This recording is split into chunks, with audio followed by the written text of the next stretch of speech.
ఒక్క మంచి మాట. అప్పు చేయకూడదు. అప్పు చేయని వాడు అధిక సంపన్నుడు. ఉన్న దానిలో ఆనందాన్ని పంచుకునేవాడు గొప్పవాడు. చెయ్యాల్సి వస్తుంది, అప్పు తప్పదు.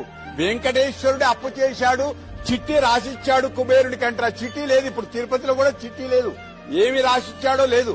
కానీ అప్పు చేయడం ఎంత చేస్తున్నావో అంతకంటే ఎక్కువ సంపాదించాలి.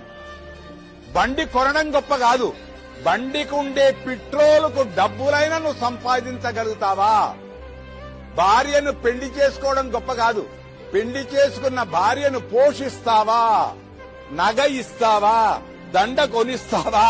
3 దండ అంటే గజం దండ కొనిస్తే భార్య ఉప్పొంగుతుంది.